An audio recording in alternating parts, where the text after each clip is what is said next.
Muito obrigado, Sr. Presidente, Sr. Primeiro-Ministro. Quero começar por uma afirmação que o Sr. Primeiro-Ministro fez na abertura deste debate em resposta à Sra. Deputada Catarina Martins.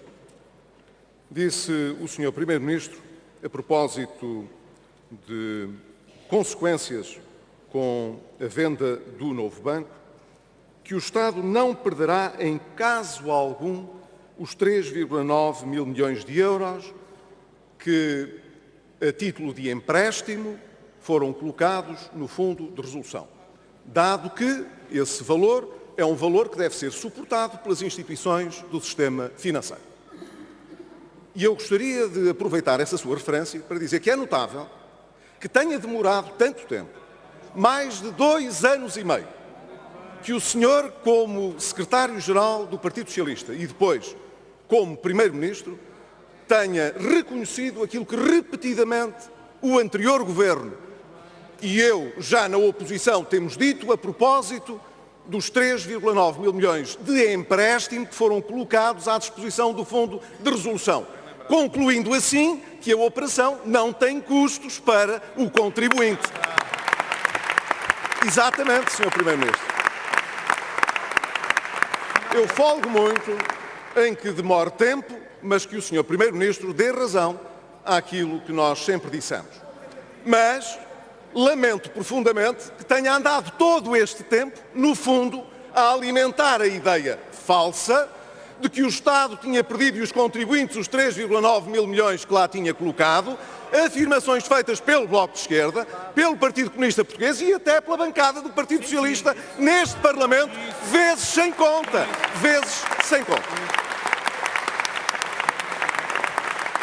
Em segundo lugar, e muito rapidamente, queria também a propósito desta matéria que foi suscitada pela Sra. Deputada Catarina Martins e que me atrevo a antecipar, poderá ser também tratada por outros partidos da maioria, a propósito de notícias vindas a público ontem e hoje, sobre transferências para paraísos fiscais que não terão tido tratamento por parte da autoridade tributária. Gostaria de dizer ao Sr. Primeiro-Ministro que, na ocasião em que desempenhei funções governativas, nunca tive conhecimento de nenhuma situação destas. Mas, Sr. Primeiro-Ministro, quero dizer-lhe que hoje, na oposição, sou o primeiro interessado em que se apure exatamente tudo o que se passou. Tudo o que se passou. Dizendo,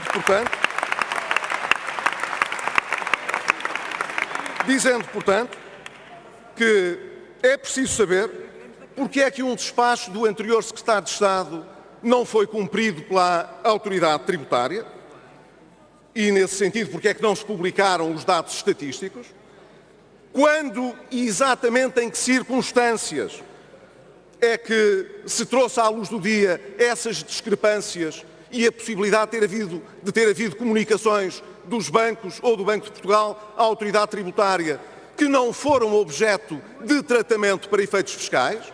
Quando é que o Governo tomou conhecimento dessa matéria e em que circunstâncias? Se isso se deveu ao facto de não ter havido publicação das estatísticas ou simplesmente se os factos não estão ligados e o Governo teve conhecimento dessa matéria por qualquer outra via? Se é preciso averiguar que razões, se não houve tratamento fiscal, que razões apresenta a autoridade tributária para o não ter feito e se houve algum envolvimento ou alguma responsabilidade política do Governo nessa matéria. Tudo isso, Sr. Primeiro-Ministro, é essencial. Essencial. E, portanto, nós ouviremos aqui os responsáveis, quer políticos, quer da administração, sobre essas matérias, atuais e anteriores, e levaremos até às últimas consequências o apuramento dessa situação. E quero dizer-lhe, Sr. Primeiro-Ministro, que faremos hoje, na oposição, exatamente o contrário daquilo que os senhores no Governo e na maioria que o apoiam estão a fazer relativamente à Caixa Geral de Depósitos, onde existe uma plena ocultação e uma violação até das regras mais básicas de transparência, apenas porque o Governo pretende proteger informação que é relevante para a opinião pública, para o país e para esta Casa e para o Parlamento, porque ela lhe pode causar incomodidade. Senhor Primeiro-Ministro, a mim não me causa nenhuma incomodidade o que se possa ter passado durante o período em que exerci as funções que o senhor exerce hoje. Mas lamento profundamente que a maioria que apoia aqui o Governo não tenha a mesma disponibilidade para que a verdade se possa apurar relativamente à Caixa Geral de Depósitos e ao contrário do que quis sugerir a senhora deputada Catarina Martins. Mas quero, sobre a Caixa em específico, colocar duas perguntas ao senhor Primeiro-Ministro. Em primeiro lugar, uma vez que veio citar agora ao Tribunal Constitucional a propósito das declarações de rendimentos que deveriam ter sido apresentadas pelos ex-gestores da Caixa ao Tribunal Constitucional, citando que o decreto-lei que foi aprovado pelo Governo não os isentava dessas obrigações e que, portanto, eles têm de as apresentar. A minha pergunta é esta, Sr. Primeiro-Ministro. Se considera que esta interpretação do Tribunal Constitucional é tão óbvia, porque é que o próprio Governo não foi pronto a fazer esse esclarecimento quando foi publicado o decreto-lei?